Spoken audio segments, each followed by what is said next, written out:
Thank you and welcome to How China Works live at UC Berkeley. I'm Brendan Davis. And I'm Ying Li.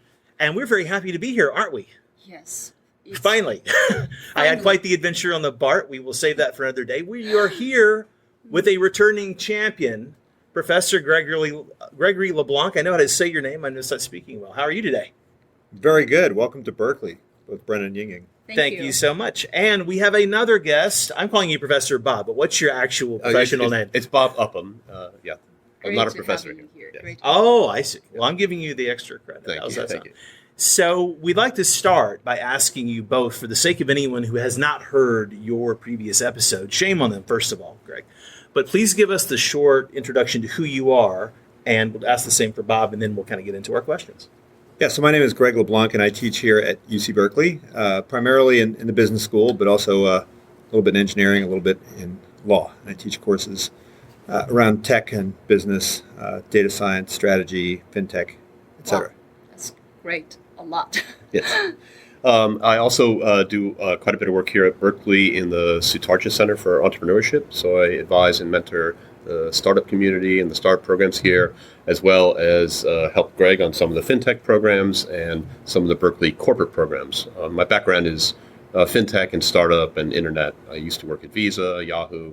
I started 2 companies, and I worked 2 startups. Both of you maybe could answer for our audience about your experience with Chinese market or Chinese entrepreneur, because here in Haas Business School, right, and both of you have extensive working with Chinese business, Chinese entrepreneurs. So, Professor Gregory, can you just give us a brief summary, like during your interaction with the Chinese startups right now? You've been extensively working with them, right? So, what are the keywords coming to your mind in working with them? Yeah, so we have a lot of students that come through here from China to study here, either through degree programs, but probably more frequently through our different visiting programs, like our Berkeley Haas. I saw the one you posted on LinkedIn today. Yeah, and so they're coming here to primarily learn about entrepreneurship and innovation and technology and startups. And I also work a lot with different delegations that are coming from different companies, also different schools. And we're seeing an increasing amount of interest from students in Chinese MBA programs in kind of joining the startup life. What do they want to learn most out of this, like delegation and interaction with you? Yeah, so, in some sense, they're interested in all of the technology that's happening here. But so much of this technology is happening in China, at least as quickly and at least with the same velocity that it's happening here. So I think they're far more interested in understanding the entrepreneurial ecosystem here, which is quite a bit different from the Chinese entrepreneurial ecosystem. Not in terms of the level of activity, because I think there's activity in both countries, but in terms of how one becomes an entrepreneur and sort of how institutionalized and how kind of experienced it is here in the U.S. Mm-hmm. This already fascinates me a lot, but I'll come back to you a little bit. Professor Bob. Not Professor. I really I used to have a good friend. Oh, okay.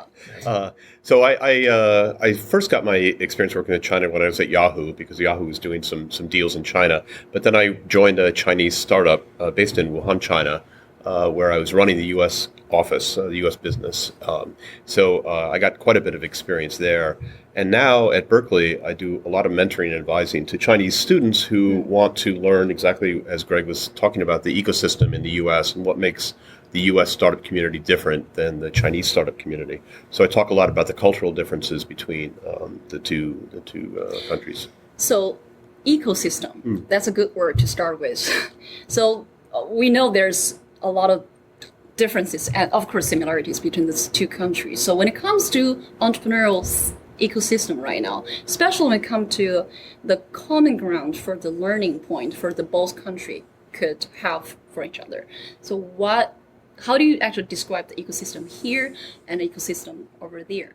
Use a few words. Well, I think for one thing, we have institutionalized the education around entrepreneurship. So you can come to American universities like Berkeley and Stanford, and you can more or less major in entrepreneurship, right? You can take classes in entrepreneurship, you can take classes in venture capital, You can join different student clubs and organizations, and you can really pretty much turn your educational journey into a how to become an entrepreneur. And I think if you went back 20 years ago here in the U.S., people would have said, "Oh, you can't teach entrepreneurship. Entrepreneurship is something that you have to live. It has to be in your blood. You just have to, go out there and suffer and make it happen." And I think that China is kind of closer to where the U.S. was 20 years ago in the sense that the educational institutions have not formalized this training to become an entrepreneur. Now, that's not to say that there aren't entrepreneurs coming out of Chinese universities. I think there's plenty of them, but in terms of this emphasis, this focus, this formalization that we have both here in the engineering school and in the business school, and even in the law school and other departments now, even in medicine and public health. Right, the message is in the university system, be an entrepreneur. Start a company. It's possible. It's doable. We'll give you the tools. We'll give you the training. We'll give you the networks. We'll give you the contacts. We have venture capitalists here on campus that are, sneaking into classes, right? We have people that are 1 year out of school that are joining. We have people who are currently in school. We have undergraduates that are working with venture capitalists to find good student entrepreneurs. So this is the ecosystem over here, right? So what are the difference in China that Yeah, so I think in China, it's the universities have not incorporated this into their curriculum. Their curriculum is still very much around, we're going to teach you engineering, we're going to teach you computer science, we're going to teach you, mechanical engineering, and the formal opportunities. And even like the student club activities and so forth are not quite there in China. You're kind of more on your own in that regard. Yeah, which in one way present opportunities. When I was in college, I remember I was vice president for an association of career and development. So actually means career development means what? Finding a job, right? But when I go back to give a lecture last year in the school, I had changed that department to be entrepreneurship association, like for helping college students become entrepreneurs. Yeah. So do you think they're ready for this? And from the feedback or from the engagement you're with the Chinese delegation, what they're coming here to learn, do you think they actually bring something they learned from this ecosystem back? If there's good examples or any examples to show. Well, I think the biggest. Oh, go ahead. Yeah, I think one of the most important things to bring back to China and really anywhere outside of the U.S. or outside of Silicon Valley. What makes Silicon Valley unique is this culture that failure is not a shameful thing, and risk-taking is very important, and people support each other. And the VCs would much rather invest in somebody who failed and learned from their failure in a startup than somebody who had never done a startup before. So I think it's difficult in China especially to understand that failing is okay. As long as you've learned something from it and you can fail fast and recover or pivot, and not be afraid to take risks, and that's unique not just in the U.S. but in Silicon Valley itself. You don't really see that outside of this area, which is why Silicon Valley is so successful in creating unicorns and public companies. Yeah. And I do speak a lot with government folks and legal folks, and I think that kind of the legal infrastructure is very, very different between China and the U.S. That's your expertise. Talk about that. Please. I mean, here in the U.S., the legal infrastructure for both investing in VCs as a limited partner, and then also for the VCs to invest in the companies. The law firms have a lot of expertise in how to structure these deals. I mean, here in Silicon Valley, there's 36 law firms you could go to get incorporated. And make a ton of money. They'll help you raise capital. They'll help you with the term sheets, and everything is walk you through the whole process. Yeah, they'll walk you through the process. They won't even charge you, right, until you start getting funding. So in China, the number of lawyers is, I think it's about a tenth as many as in the U.S. on a per capita basis. And so, this is true throughout the world, really. Right? Well, yeah, I mean, but are we the outlier? Yeah, we are the outlier. Well? I mean, so are we sort of putting some English on that, or no? I mean, Israel has more lawyers than we do. Numbers matter, right? Yeah, but I mean, I mean, Japan is a similar situation. Korea is in a similar situation because their most business relationships are built on just that, right? They're built on relationships, and you generally don't count on kind of legal enforcement as much as you do in the U.S. And that's at the corporate level. But the same is true sort of at the startup level. There is a lot more. I mean, every entrepreneurial ecosystem requires trust, it requires reputation, it requires a lot of informal relationships, it requires a lot of networking. But in terms of the formal investor protections that you can get in the U.S., they're much stronger.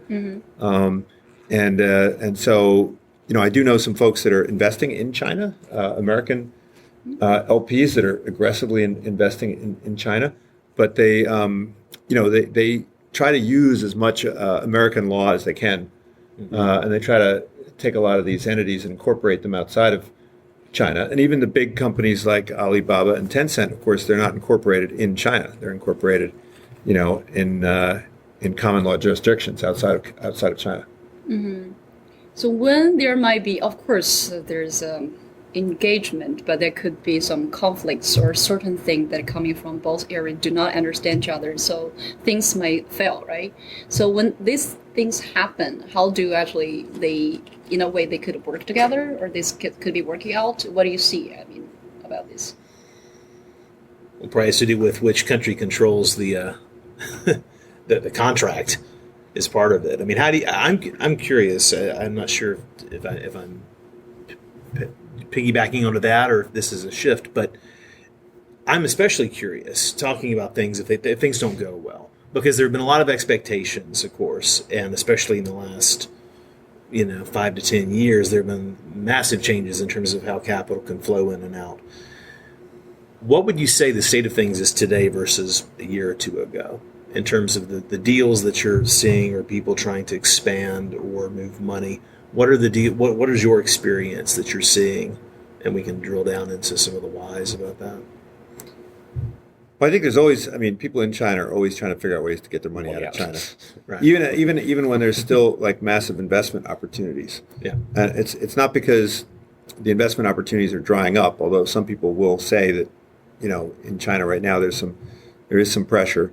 I think it's just because people want to have that, safety and security, and have that safe harbor and have,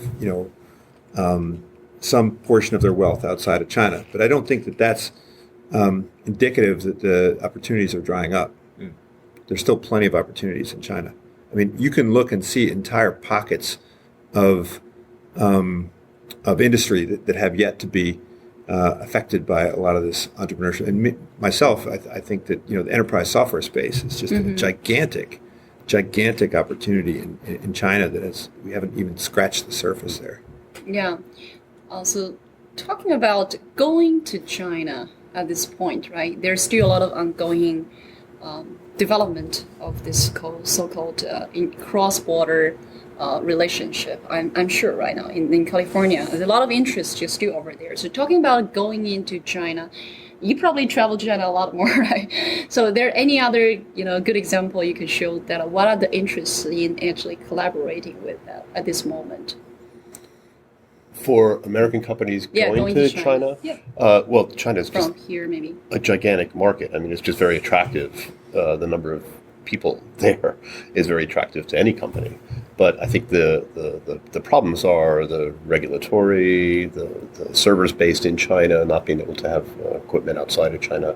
These kind of things are still very big obstacles for most American companies. Well, I think that there's just been a huge chill now because of this trade war. Yes. The number of delegations that are coming to China to the U.S. from China has dropped dramatically. I'd say probably like 75% drop. From here? In terms of these delegations from SOEs and other large enterprises, simply because there's so many unknowns, and even if there's no kind of visa restrictions, although there are some folks that have difficulty getting visas, it's really just about the uncertainty. And I think that the climate in China right now is one that's very apprehensive with respect to the U.S. and U.S. policy. Right. And I think American companies are quite afraid because they don't understand exactly what American policy is going to look like. There's actually been quite a bit of improvement in terms of the intellectual property.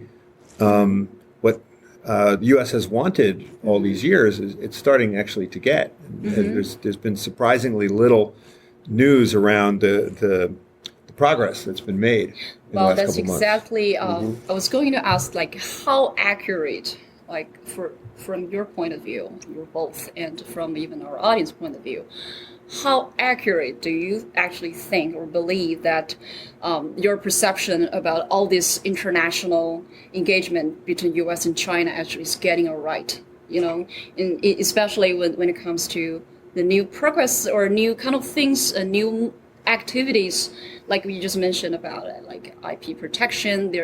Where do people actually get the real accuracy about how exactly the Chinese market is doing? Do you have a certain way in getting on the news or trusting certain partners here, or just by being yourself in China? Being in China yourself. Do you have actually the way? How accurate do you think the people around here have that understanding? Perception about how these things are ongoing in I think it's changing quite a bit, even with the new generation of young people and students and millennials and Gen Z that get educated here and go back to China. I think the idea of the big difference that we all had about privacy and consumer protection and IP is shifting now back to Western standards from what has been learned here and taking back, as well as the pressure that the trade war has put on that. So I think we're seeing a tightening of that in China. People understand the Western philosophy about IP and copyright protection. Well, it's always really hard to know what the heck anybody thinks, right? I don't, right. I mean, I don't know what most Americans think. I don't think anybody knows. It's impossible to tell from the news. But I do think that there has been quite a bit of progress, particularly in the area of intellectual property, which has been a real stickler for many, many years. I mean, China is in many ways like the United States was in the 19th century, where the U.S. just didn't recognize any intellectual property at all. So Charles Dickens came to America, and famously, he was very upset because he did not earn a single penny in royalties from all the Charles Dickens books that sold in the U.S. for the entire 19th century, not one penny. Really? And so he came here on tour to try and make some money from the sale of tickets to his speaking engagements. So as long as the U.S. was kind of parasitical on the world in terms of ideas, they could afford to ignore intellectual property. I mean, they respected domestic intellectual property, but they did not respect intellectual property of Europe.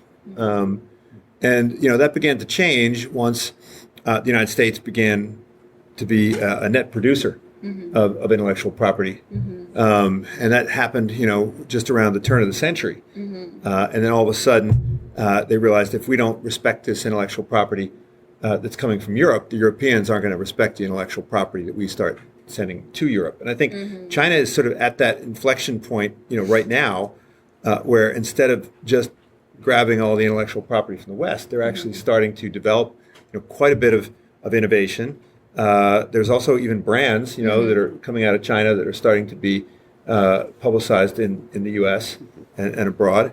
And even if you just look at, say, blockchain, if you look at the top 10 patent filers in blockchain, of the top 10 patent filers, 8 of them are Chinese.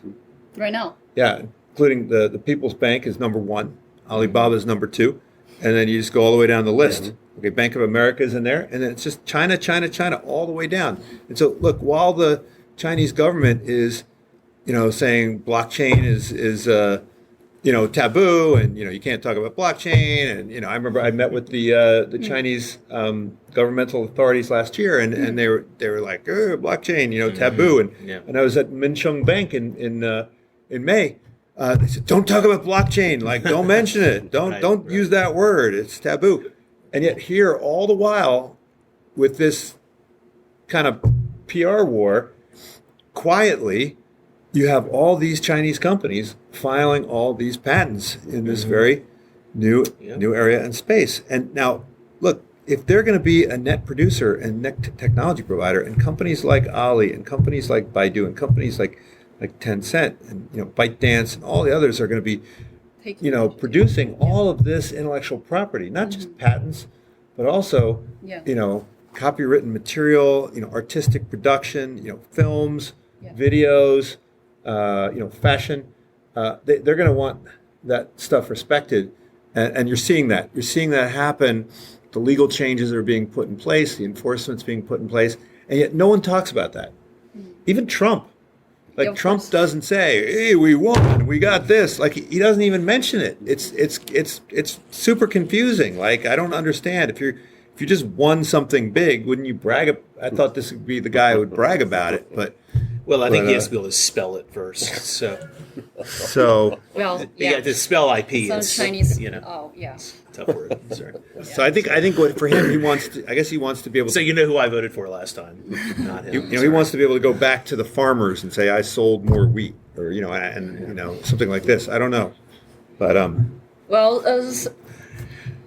we have a statement. We keep hearing it once we start, doing this show and talking to a variety of people. There's copy to China and copy from China thing. Do you hear that pretty often? Because right now, China, there's not so many. There might be things time that we could copy. But right now, copycat, they actually have their own model things.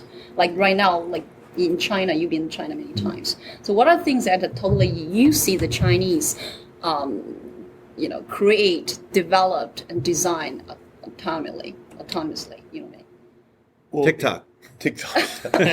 There was the Vine was before TikTok, right?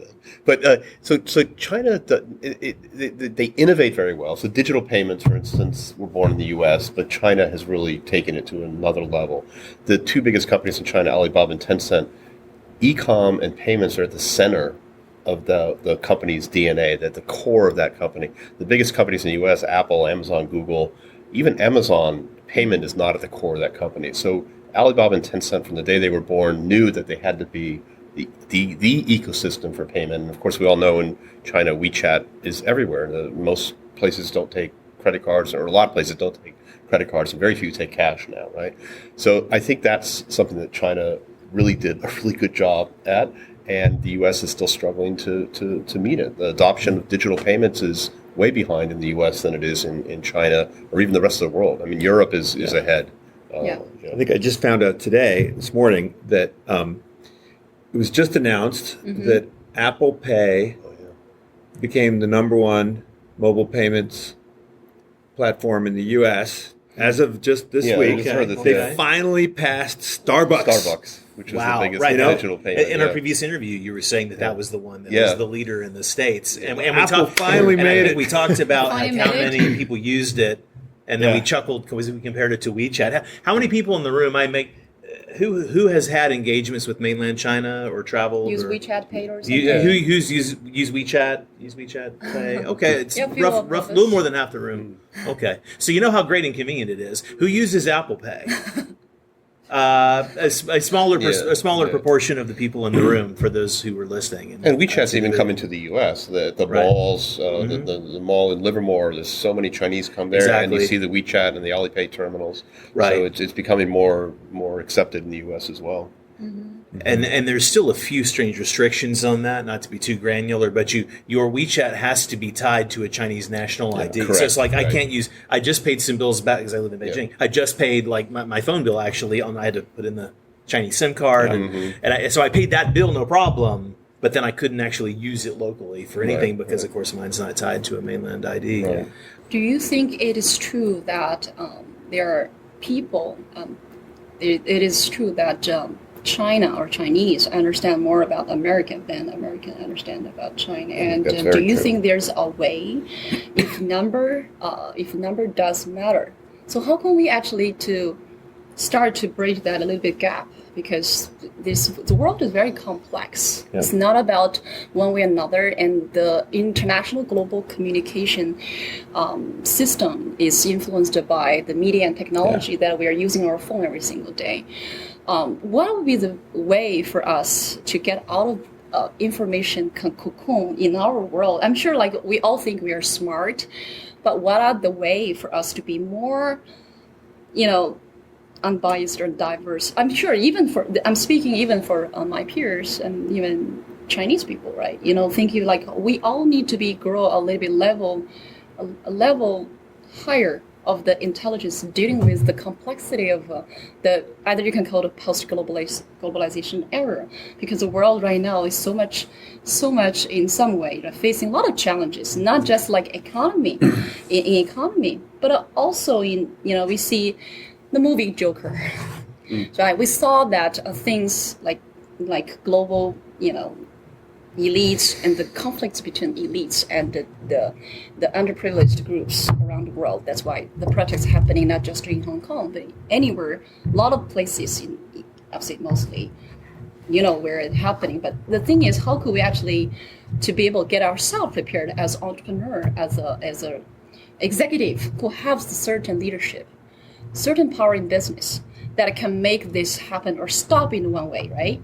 And we're talking about China, but mostly it's truly about the world, right? And do you guys happen to have good suggestion on like how we deal with this post-era issues that both China and the U.S. and even Europe need to face doing together, because we see this probably problematic. I think being able to be open to cultural differences is the most important thing. I think everybody has this national pride, and that the way that they do things is the best. When I first started working with China, I was really upset at the privacy and the IP, protect the copyright. I was really upset. I couldn't understand how this could be acceptable in any society. But the more I worked with China, the more I realized it was just part of the ingrained culture, and it wasn't necessarily a negative thing. It's just the way that they thought. And when I was doing business, in the U.S., for instance, marketing expenses are really ambiguous. They say that 50% of your marketing spend is wasted, but you never know which 50%. And yet in China, everything had to have quantifiable ROI immediately. And so I think for Chinese to understand that marketing is much more important, and that a long-term investment is the way that outside of China, most of the Western world looks at businesses, is very important. And at the same time, the U.S. businesses have to understand that Chinese have a different view of this, especially ROI, and this is why startups gain customers first and then get revenue. But you see a lot of Chinese companies that are just after revenue first, right. And I think it's a little difficult for both sides to understand that cultural difference. A lot of LPs there don't have the risk tolerance and expect for cultural reasons to exit in a year or two. Yep. Instead of the longer term. I mean, in my particular slice of the entertainment business, I've been doing China Hollywood stuff 10 years from both sides, and it's basically at a standstill for a lot of reasons. But and one of them is the biggest thing is that fundamentally we operate in different business ecosystems. The international film business does not intersect with China's and vice versa. Yeah, I wanted to ask you about that because you've been in that business. I mean, one of the reasons why I think the typical Chinese person knows more about America than typical American knows about China is that the entertainment industry is based. Massive. I mean, China has its own parallel entertainment industry, but no one outside of China, or at least in the U.S., is consuming Chinese media. Wondering if there is a way for Chinese media to become more global. Yeah. Well, asking me, yes, I think there are ways to do it. But the tricky part is I believe we're always going to have two industries fundamentally, because language and because culture. So the issue with soft power, I think why the Western has been so popular, and I'm sure people have written plenty of dissertations on this topic, so I won't attempt to add my shingle to that. But outside entertainment, specifically Western being popular, I think it's the time travel, voyeurism, learning about other cultures, and of course the dominant sort of global pop culture. It's very Western driven. For China to be able to go the other way, it simply has to have something that people think is cool. You can't legislate. This is the tricky part that I've said probably more eloquently than I'm saying it now to Chinese executives or actually government film executives who've asked my opinion is, you cannot legislate soft power. You cannot mandate that other people think what you do is cool. It simply has to be cool in the vernacular, right? So how does it work? I think there are opportunities for genuine collaborative type of projects. And you still have the language, part of it here. I mean, there's a subset of the Western audience that will deal with subtitles, which is important. That's a thing, because the Chinese audience wants to see and hear Chinese movies, or they want to see, Marvel movies. But with CGI, subtitles will be a thing of the past. Yeah, we have to believe in human capability, in the human power of communication, in the true power of understanding human intelligence, as well as artificial intelligence. This is something I really care about. That's why we brought this to expert in cross-cultural communication here, to really be able to share with any kind of story that could engage. Well, actually, the most important thing here is there's a lot of things involved with how our perception is involved, including, is that a story told by a woman? Is the story told by a man? Are you people around you mostly male or female? And more from like TV or from broadcasting as well. So I'm truly interested in learning about what are the best practice in communications, at least, right? Because communication takes two-way. Two-way is not like a powerful way just sending a message about, every country has its own soft power problem. But I think the good storytellers in the future, in my mind, because I see a lot of trend like this, but from Hollywood as well. They're producing movie. Of course, Chinese big market is huge, and the people who pay the tickets to watch the movie still like American movie. But right now, what I see that the movie actually get the best box is mostly, of course, the Western made movie, but they have a Chinese elements. The cartoon, they also have There's a Mulan coming next year. There was one called the 雪人奇缘. Anyone can tell me the name of this, like the big giant snowman thing, the Himalaya character? Frozen? Yeti? Yeah. I really like that one. Abominable Snowman. Yeah, because you might watch that actually. But I would feel like, I was up for the lead, it's so, of course, made by American creative, but it just so many things that resonate with Chinese family-oriented values. I think that also works pretty well in the West too, to see something they don't see normally on the scene, which is new. So do you both of you, any one of you maybe actually see any projects like East Midwest project happening in being popular? Or at least that is happening your way, either in China or in Silicon Valley. Do you see actually that kind of co-production? Shifting from the entertainment side of it, I think the U.S. companies, especially the financial companies, are really aware of like the WeChat and Alipay and Ant Financial, and they may not be able to copy that yet, but they are definitely aware that it's not just China, it's India, it's Mexico, it's, all Africa, unbanked in Africa is a huge market. And I think U.S. companies are recognizing that adopting this, digital first and digital only philosophy is going to be the future for payments. I think that's a huge opportunity. I think Chinese companies have an enormous opportunity particularly in the emerging markets. They understand how to operate in these markets.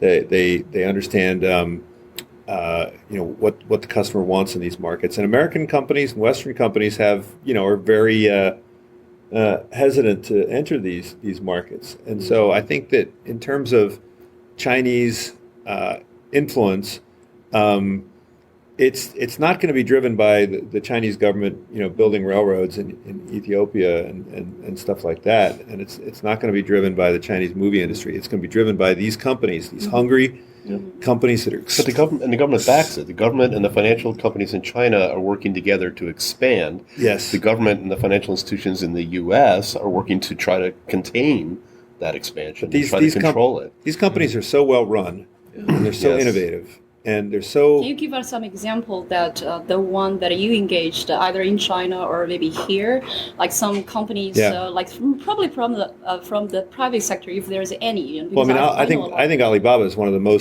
the best run companies on the planet. I mean, it's just an amazing company in terms of their ability to move fast. You know, their agility. They've got a lot of smart people. You know, it's got a very intense culture, but it's one that's 996. It's 996. There are a lot of unhappy people there, I'd say, and you know that's probably going to have to change. But in terms of their ability to scale and grow and move into markets, there is a lot that American companies can learn from a company like Alibaba. So from the entrepreneurs or VCs coming from China, or even professors, this is what I see from your activities. Like when they come here, what do they most interested in learning in terms of industry-wise for helping them to actually broaden their viewpoint, or either take some new learnings back home to implement? What are the areas that are most interested in learning that? Yeah, I find a lot of the governments are very. You know, they're all very interested in how to promote innovation within their ecosystems. You know, every single region, every single province, every single city, you know, they want to be an innovation hub, and you know, they want to kind of capture some of the Silicon Valley, you know, special sauce, right? What did you tell them in terms of getting their objective? Say, how to do that most effectively. I say go get the Hangzhou special sauce and you know take some of that. You know, I mean that's where Ali's headquartered. You don't have know that. You don't have to get the Silicon Valley special sauce. You know, it's very difficult to replicate a lot of the things that we have here. You know, you have to do it with Chinese characteristics. Yes. Right. And so I think, you know, there are obviously some things that you can, as governments, that these regions have very little control, for instance, over the law. You know, law is central Chinese government. They can't change a whole lot. So what they can do is they can make investments. But there's very little discretion over, you know, the kind of portfolios that they can put together and their pension funds But because they're government run, they can't be agile by definition. So even the government run incubators take months and months and months and years to approve projects and approve funding. And there's a lot of spending on incubators. Beautiful campuses for the startup portfolio companies, but it takes forever to get them off the ground. And I talked to a lot of these companies that say, it's great that we're getting the funding, but it's from the government. So there's just so much red tape and there's just so much, you know, bureaucracy and hierarchy that they have to deal with. So when it comes to how the rest of the world, especially for a more developed economy, to help China build up its incubation system, because right now, China, since 2014, Premier Li Keqiang rolled out this plan for this on 大众创业万众创新, the entrepreneurship and innovation program. So everyone started to get very agile with that. So because it's not just China can grow itself, right? Of course, that takes interaction, education, not just the investment and merger acquisition thing. I feel like there's some more thing that they definitely need of what Silicon Valley has done successfully to roll in. Do you see a lot of people from here, Silicon Valley, going to China to actually train, instead of just train here, but train them? And how do they actually do it? Yeah. There's quite a few Berkeley. I mean, I'm part of a Berkeley group that does that. Exactly. For example, can you share with how you actually, when you're in China, how do you actually do this kind of work?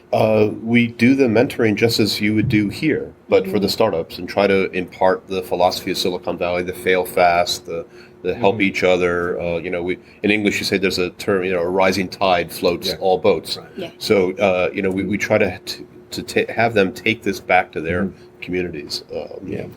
What seems to resonate? What seems to resonate with people in your experience when you're having those conversations? I think they believe it. I mean, I think that they understand that, you know, you're speaking from experience in Silicon Valley, and this is what works in Silicon Valley, and they don't doubt it.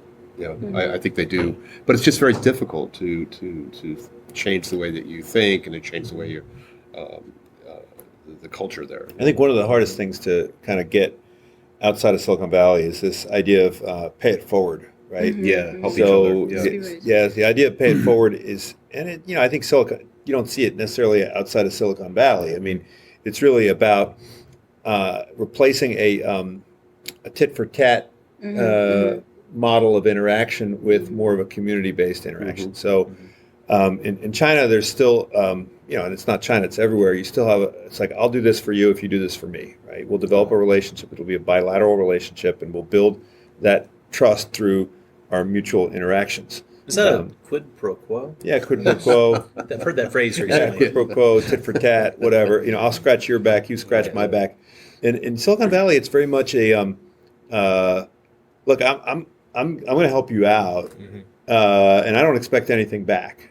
If something comes back, that's great, because I know there's other people like me who will help me out, and I think Jack Ma is actually trying to set an example in this regard by trying to promote this idea of you help people and you don't worry too much about the payback. It's hard to do because you really need to have that.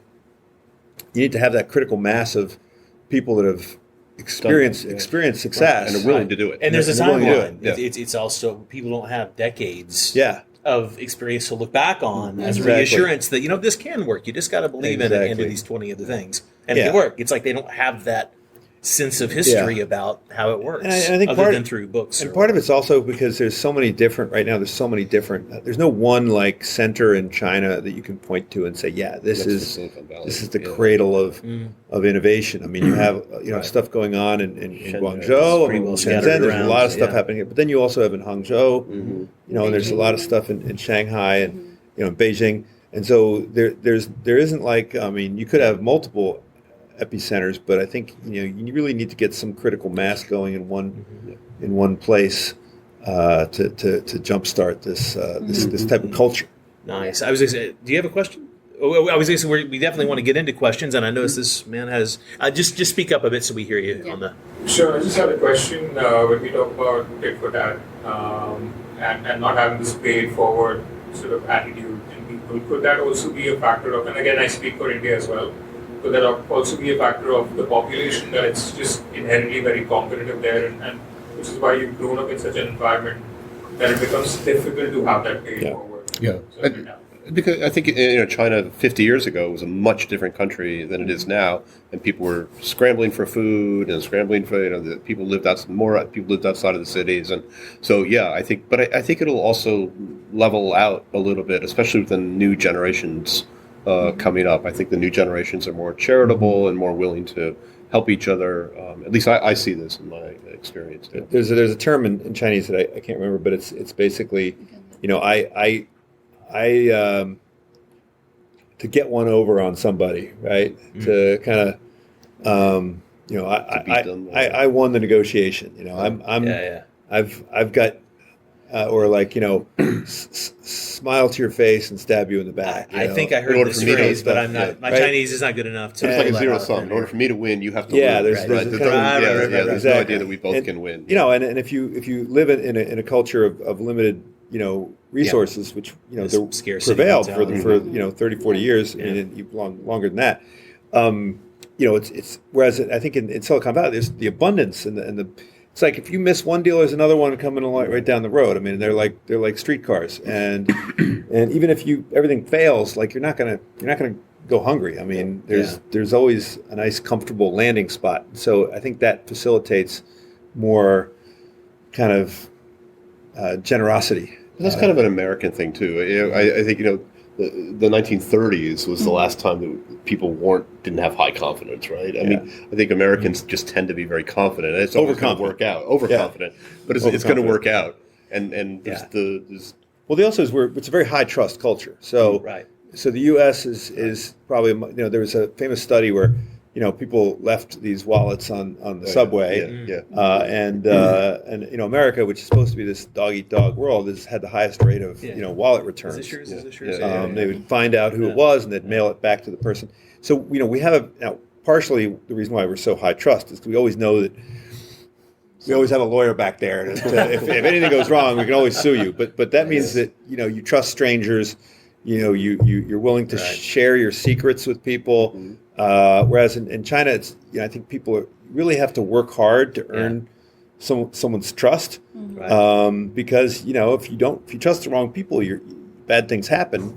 In the U.S., yes, of course, there's con artists and there's all sorts of crooks, and if you trust the wrong people, you still get into trouble. But for the most part, people tend to just trust strangers, and for the most part, people aren't trying to get one over on you. So it's actually surprising, and it's also kind of naive, and it's also kind of charming.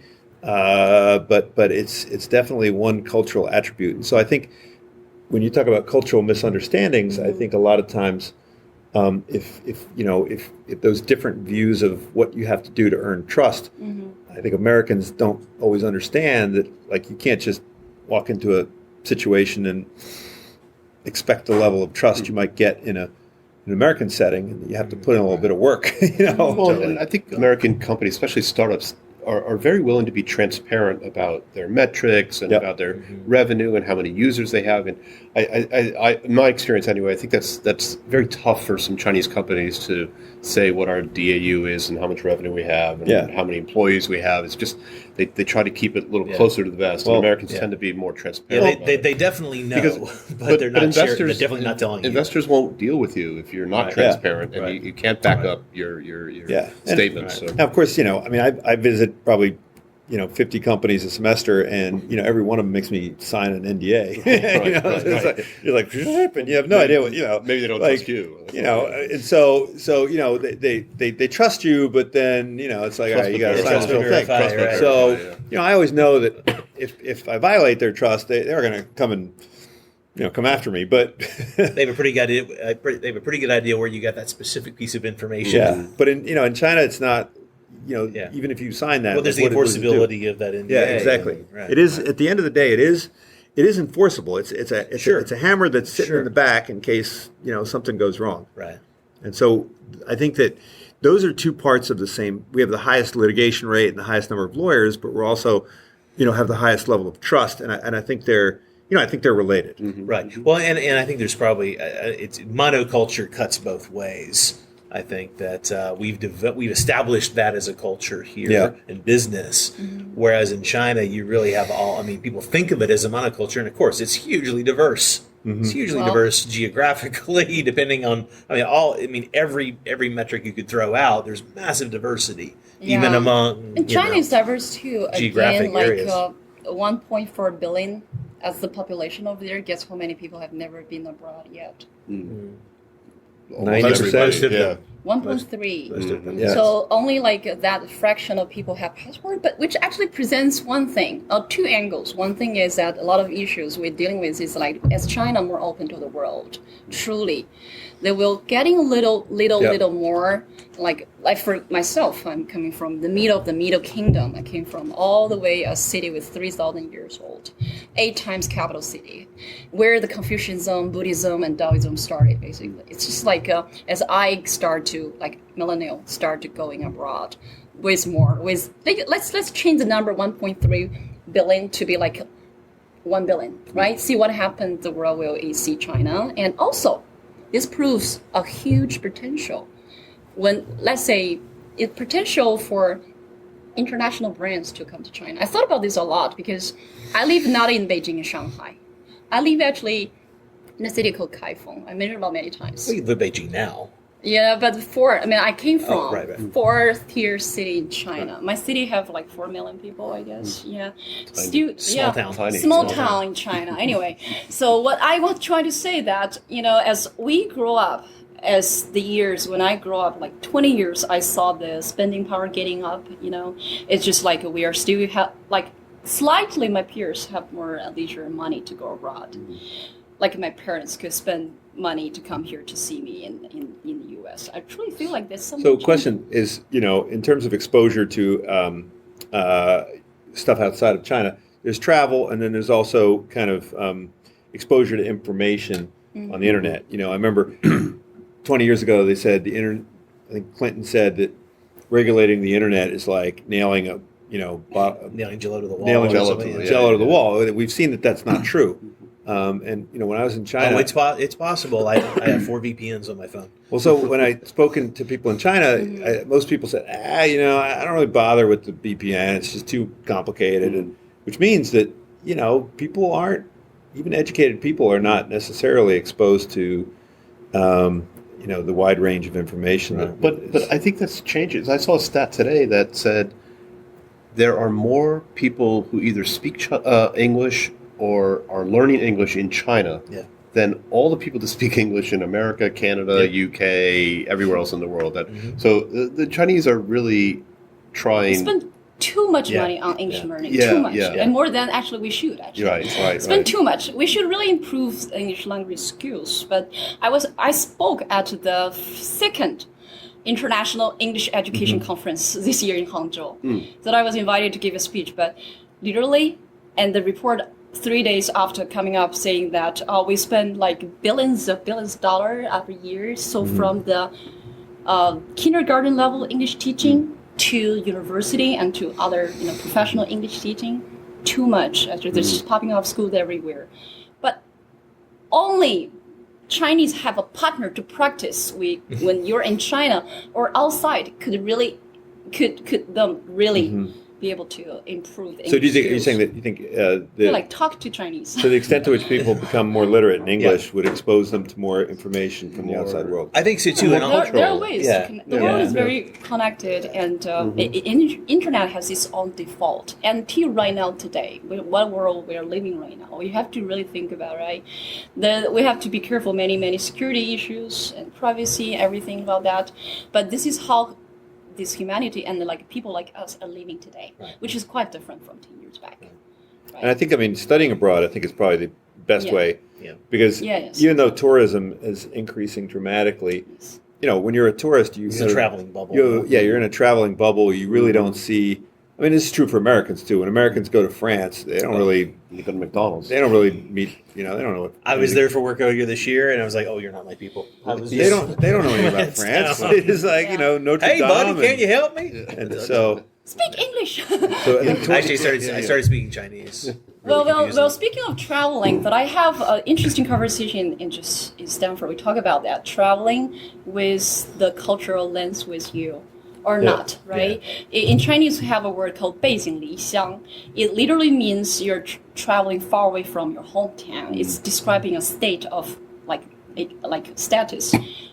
But right now, it has this interesting meaning. It didn't change anything in this character, 背井离乡, but it means someone travels with still the existing cultural mindset. Right. And they engage with their same culture group, online, offline, when they're traveling. They never really thought about actually expose themselves in a very challenging situation, even challenging enough to talk to the homeless people in the street. Can they actually to be able to get them out? That's the Chinese bubble that's traveling with those.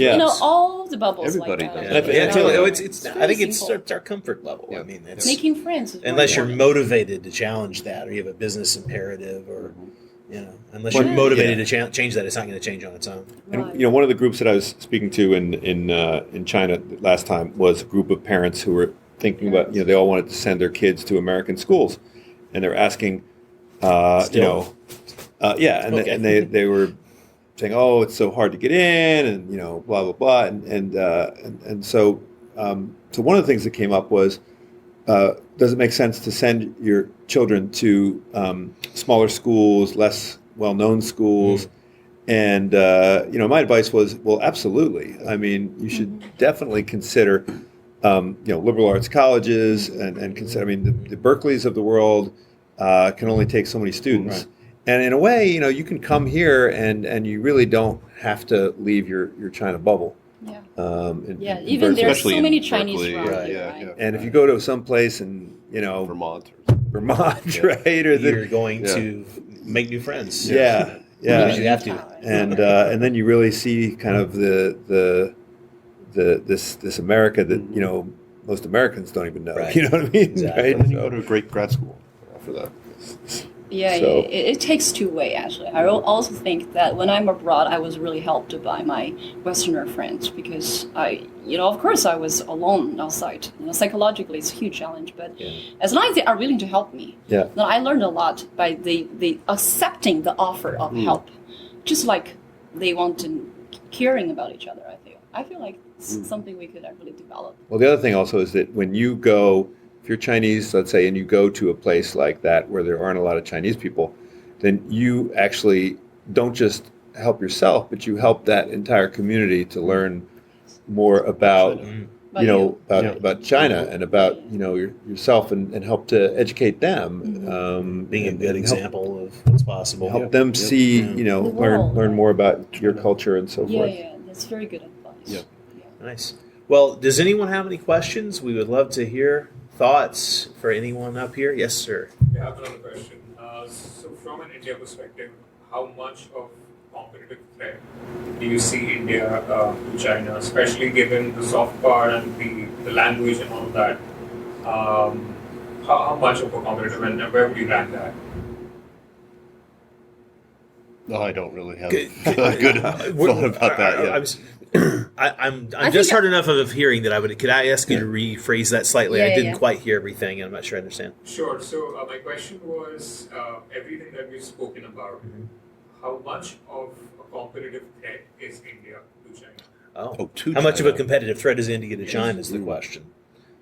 Well, they have their own ecosystem. They have their own standards. They have their own. I have a lot of Indian friends and friends who work in India from all over. It's definitely its own. They have different political challenges. Does anyone here have any expertise? I'm just shooting from the hip here. Don't really, yeah. So speaking of that, I got asked a lot about why Indian are doing much better in Silicon Valley than Chinese, right? This is it's not just from the Western media. Also, Chinese media write about a lot. We have to think, retrospect, and think about what's really going on. I actually discussed with my friends in Silicon Valley, both the Chinese American and my American friend here. So yeah, it is true that Indian executives make much more seats in corporates, in the, like Google, Facebook, and LinkedIn. Of course, we see that this is the fact. But we have to think about, besides language strengths, English, and there's one thing we discovered actually. Compared with Chinese, the Indian people are more like to take MBA courses here, instead of a lot of people are taking engineering and other things, management. Yeah. Indians do both. Yeah, I think they're good at those actually. That's how Chinese could always learn from the Indian groups. That's one thing we actually really want to learn. The leadership thing, the communication-wise, that China really need to catch up. We see that. I mean, I think there's a huge potential. I don't think in terms of threats. I mean, if India gets wealthier and productive, it's a good thing for everybody. And we see so much energy coming out of India, so much entrepreneurialism, so much talent.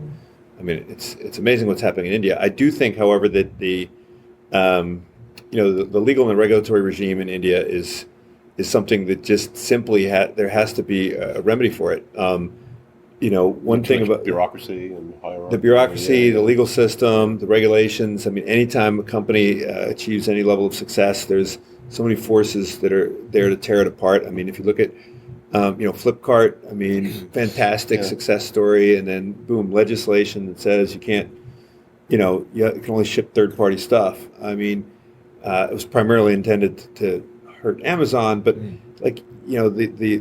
there's some progress. Like, I mean, internal tariffs are just being abolished now. I mean, think about that. From region to region. Yeah. I mean, this is the kind of thing that, they eliminated in France in 1780s. That would almost be like we required a passport to visit California. Yeah. So, Right. and then, so I think From other that parts of the there's so much in the policy realm that can be done in India. And, the good thing about having, an authoritarian regime like in China is that if the Chinese government is committed to something, they just make it happen. It's going to happen. Yeah. Right. And there's the Indian government, even if it is committed to a policy, it can't just, make it happen. Right. It's got way too many different moving parts and interests and and groupings that it's that is like nailing cello to a wall. Yeah, I mean, and this is just I was a philosophy major before a film major, so that explains part of Really? my. Can you tell? Okay. I would say that there's a general comment I could make that China likes order, obviously, and the chaotic nature of the Indian society is something that they would not seek to emulate, and I'm sure they would look at it as an example of what not to do. But in terms of competition, it's not really my area. So. Well, actually, a lot of Chinese companies want to go to India, Oh, yeah. and the Indian investors go to China. I get a lot of this kind of interesting friends asking me about how to go to India. I know about How to be their successful. film business a tiny bit, but that's a little too granular for. Yeah. I completely agree. I think even in terms of the market for Yeah. Chinese companies, I'm sure India Yeah, is a pretty yeah. large market for them. And it's close because I think also it's close, yes. yeah, and the market. And I would say that one thing Chinese company going to India are excited about is about the internet users and all things that it could really quickly acquire users.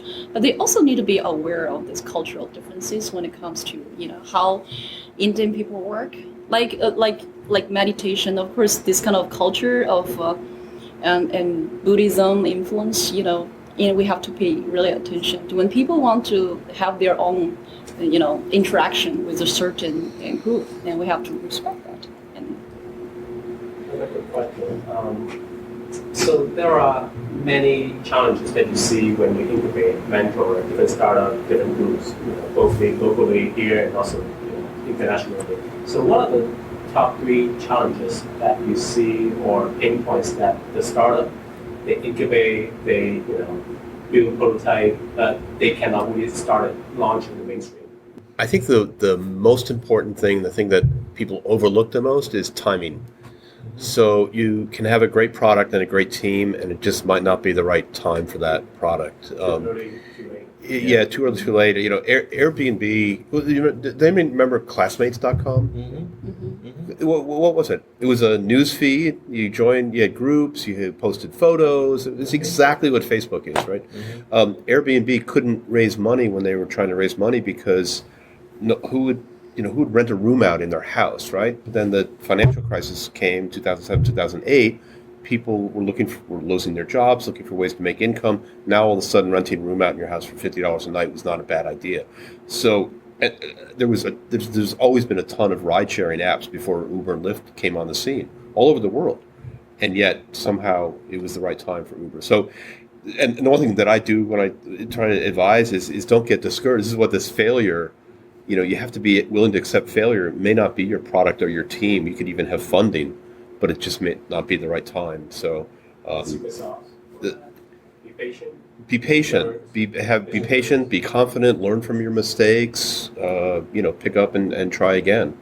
Some people really have this passion to be an entrepreneur, right? And if you have that passion, you're going to find a way to fulfill it. So does China, right now, does it really need the U.S.? Well, Anybody? I think Chinese consumers are just soaking up Western culture. So I don't know if it's a need or a want, but I think Chinese companies are emulating the U.S. companies. I think a lot of Chinese consumers love Western brands. So do they need the U.S.? I don't know, but would they like to be aligned with the U.S. culture? Look, China is an absolutely integral part of the global economy. Yes. It is thoroughly integrated into the global. The days of autarkic development, pre '79, like there's no going back. There's no way that China can, stop being a part of the global system of trade. It's been export-led growth for now 3 decades or so, and there's no sign of it stopping. I think the biggest challenge for China is and has been for the last 30 years that it has been a net exporter of capital, which makes absolutely zero sense. It goes contrary to the logic of economics 101, right? You've got a country with huge investment opportunities, and it's exporting capital to the U.S. It's been exporting capital for 30 years. And that capital that is sitting in treasury bills earning like zilch, Yeah. earning bupkis. They're paying us to store their money Right. when all of these investment opportunities in China are going unfunded. It's a hell of a hedge. Well, it's and so not only does China need the world, but China also needs to re-engage the world, I think, in a very different way, which is that it needs to figure out how it can attract capital, attract investment, get international companies to funnel more money into China, and to have Chinese companies go to the international capital markets and raise capital, because I think there's just so much opportunity in China, but that opportunity is being hamstringed by Trade war. not by the trade war, but by the internal macro situation, which is that kind of financial repression and exchange rate controls and perfectly understandable, but it's also something that at some point that's going to have to loosen up, and which will enable an increase in the standard of living of Chinese people, because there are still plenty of poor people in China, particularly in the countryside, and those opportunities, that's an enormous unexploited resource. Middle class thing. Yeah, So I wonder. Do you think that the digital RMB is going to help impact that in a positive way, in terms of the trade, the state, the digital Rambo, the official crypto of China? Oh, do you think? Their RMB, official yeah. cryptocurrency that they're going to be. I think it's super cool, and it Yeah, enables yeah. it enables a lot of new types of financial innovation. I think it's going to enable a lot of what we call smart contracts. Right. It's going to enable a lot more efficiencies within the financial system, but it doesn't fundamentally affect the macro policies. It fundamentally doesn't affect the Chinese government's desire to be a capital exporter. So it's unclear whether it's going to have an impact on that larger policy, but I think in terms of the financials, so the other thing I think that could have a huge impact is Chinese companies operate in a very opaque way, and they do this. It's not only opaque to their investors and opaque to even the people who work there and their business partners, department to department, but it is opaque to the state. We think of the Chinese government as being very controlling and authoritarian, but at the end of the day, these companies like Huawei and Alibaba that they seek to control, it's kind of hard to control them because you can't really see into what's happening. Their books are complicated. They don't use a lot of enterprise software, and so the government's not quite as strong as it seems with regard to these companies. Now, if you go to entirely digital transactions, this actually gives a lot more visibility. right? And if you have more visibility, then of course you have more control. But it also means that you now can see everybody else is doing. the impact of your policies more. There could be more trust between, and it could also protect investor rights. I think if we have more and more kind of activity that's being digitized. again, to your question, if anyone of you have been to China, raise your hand the last 3 months. Raise your hand. No one, okay, me, I'm raising my hand. But Wow. so Across. last 3 months, standing in front of any mall, big mall in Beijing or in Shanghai or even in my city, actually, you'll see more American brands than Chinese brands. Yes, but are they real? Many of them. American brands. I buy American clothes At the major shopping Yeah. centers. So like I feel like Chinese consumer like American brands, Yes. right? Essentially, yeah. I have a question on the culture side. So I grew up in China, so I did a translation major, and then I did a decent amount of cross-cultural communication when I was in Shanghai to study abroad, help foreigners understand Chinese culture. And I moved from Shanghai to Nashville, Tennessee, at a black university where 90% of people are African Americans. Most of my friends are black and Latino. And then I went to Notre Dame, which is a super white school. And then I went to Toronto, and then I came here. So I've gone through the whole process, and when I came here, I realized actually there's a lot of people actually have a much better understanding nowadays compared with 10 years ago about China, especially with the new generation coming up. The world is becoming more homogeneous. So how do you kind of foresee that has impact on how the cross-cultural communication is going to be for the next generation? Well, the more references we share, the more easily we can communicate. So that's a net positive. Well, it's crazy when you go to the remotest village in Latin America, and everybody's or in the remotest village in China, and everybody's drinking Coca-Cola, singing the same songs, right? Drinking Coca-Cola. Well, this is something I understand your question pretty well. I think the world is influenced by globalization and digitalization a lot, especially like everyone is drinking Coke and listening to the American pop music right now. Well, not just America. K-pop is huge in America. I mean, still, Right. again, this is really the future of diversity depend on us and every one of us. If you truly believe that's a possibility, you can do something. But the reality is, if you let your brain and mind accept the reality, like what we're facing right now, okay, I'm so comfortable listening to a song, or coming from somewhere that I do not even think about where it's come from. Do I need it, or do I actually have to, change that? That's really, it's about critical thinking. I fundamentally believe that. Did you ever feel isolated in these places, or did you feel like you fit in? I find it interesting because when I guess my personality is I like to try new things. So for me, that was super interesting experience because it's completely different. Imagine a person living in New York and then move to out of nowhere in another country. Nashville is a very small city, and now with all my friends and everybody surrounding me is completely different. I have never seen a black person in my life when I was in China. So in that sense, it was pretty shocking, and there was not many Chinese. So, but I was determined to learn about American culture. So, for me, that's a benefit. So I can just cut myself from the Chinese community and fully merge into us watching football and go out with all these different cultural things. That's fantastic. Yeah, it is That was a smart approach. Yeah. Because it's not about this, how U.S. can respond to this or react to this, right? Because there are groups of Chinese people coming to, there's like 360,000 Chinese students in the U.S. Per year, like altogether, I guess. But they are all in U.S. universities, mostly, right, in California, in New York. But let's say I did hear some programs from some professors. They are professors, but they consciously actually set apart the Chinese students when they're turned to be grouping up together. They could have problems.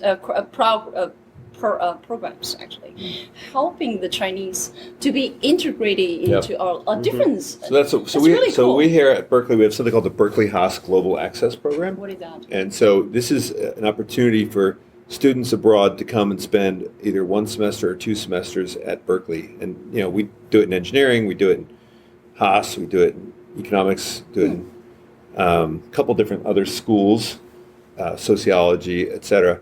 And first year we had it was majority Chinese, and we actually found that this was detrimental for the Chinese experience students because it made it harder for them to integrate. So the following year we increased the numbers, added people from other countries, and then we tried to create these multinational groups.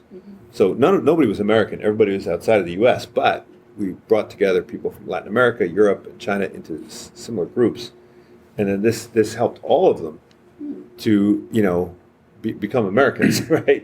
Because the best way to become an American is to be from outside of America and hang out with other people from outside of America, and then that's interesting. That's how you become American, right? Together, learn it together. And so I think you're absolutely right. If you can, and this is not true for just for Chinese. It's for anyone who's trying to understand a new culture. You have to stay away from the people. You can't spend all your time with people from your own culture. So overall, U.S. is more experienced in dealing with multicultural issues. And think about the authors about cultural intelligence and cross-cultural communication. Think about there's a lot of researchers, scholars actually done very well about this diversity inclusion training programs everywhere. So I think that could be something that also China learn from, right? All together. But essentially, like when Chinese people are here, right? There are always probably ways to make them more, Engaged. Is what I call cultural intelligence. Yes, sir.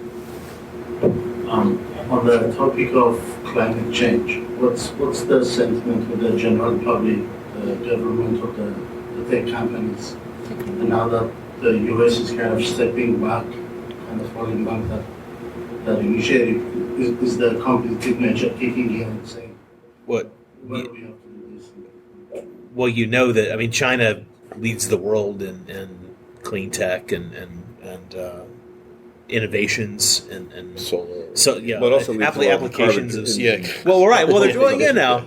You're trying to balance it out a little bit, but I actually, part of that documentary I mentioned, we went to, and I'm blanking on where, but it was in the middle of nowhere. But then all of a sudden, and we're on like a tour bus that we're going from A to B for hours. All of a sudden, it's like, oh, here are the solar fields, and about an hour and a half later, it was galactically huge. It's, as far as the eye could see, for the most part, either side, horizon to horizon, for probably almost 2 hours in one place. And wherever they can, they're building things like that. So you may have more granular question about it, but I mean, there is a strong commitment to it.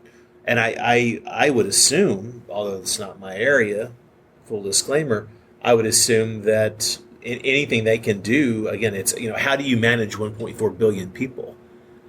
Anyone has their opinion, but that's a gargantuan problem. Taking any political spin off of it, how do you actually manage 1.4 billion people? How do you clothe them, feed them, house them, heat or cool them, and their property?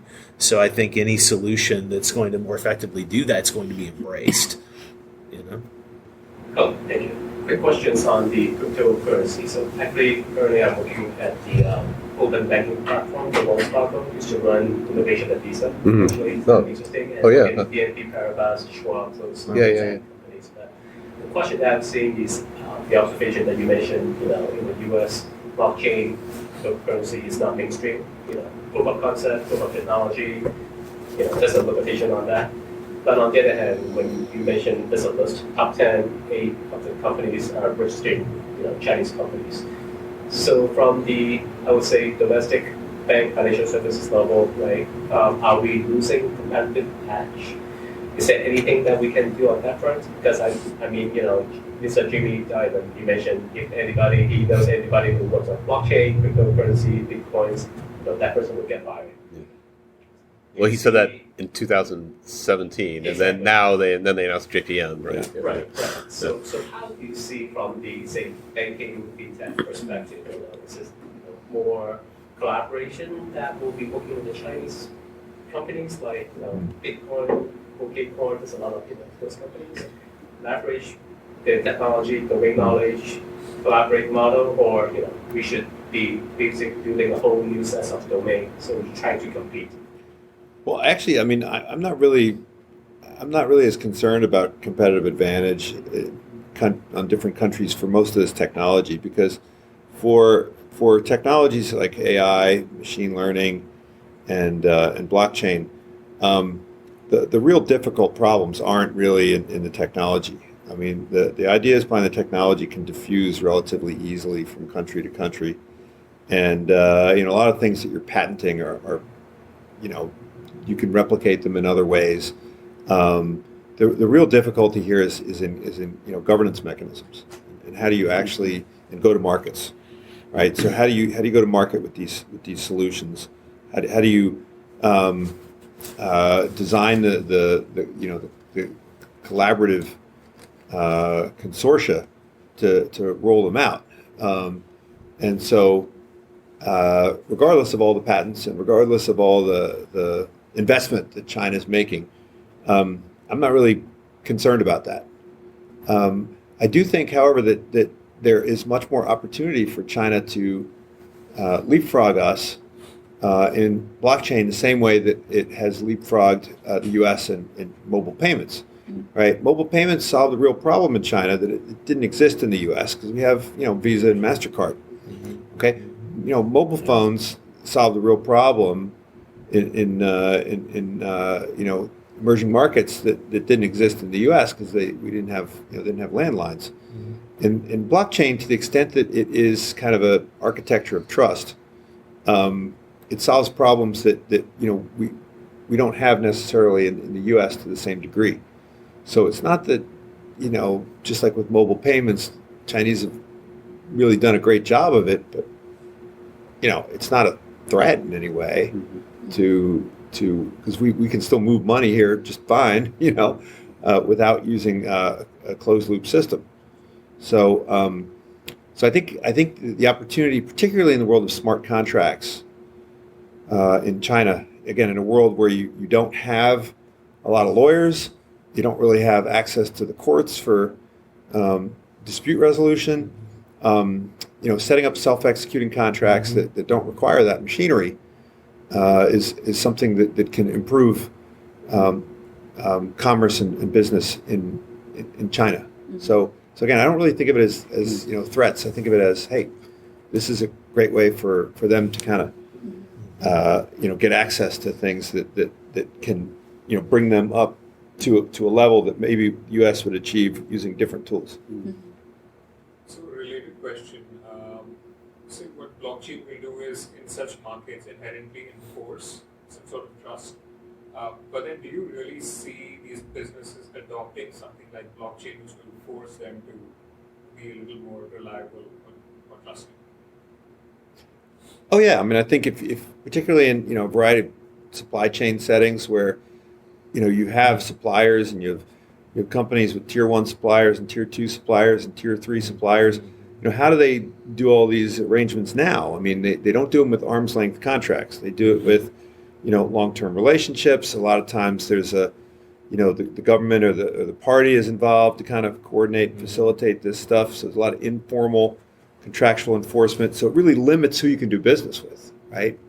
Or at least it limits the complexity of the transaction that you can have. We talk about short-termism. Short-termism is, you really don't want to put yourself in a position where you're vulnerable to changes that could occur in your counterparty. So if you can design arrangements that don't rely on that kind of need for informal, long-lived relationships, it doesn't require you to have a little bit of influence with different political officials that can help kind of work out the transaction, then I do think it can allow for the flourishing of more complex and complex and more arm's length interactions between enterprises in China, and it can also help facilitate interaction across borders between companies both inside and outside of China, where there might be some distrust, particularly because you don't have access to the internal methods of enforcement. Good. This has been a fascinating talk. We start with some differences, but we end with a good hope or possibility, let's say.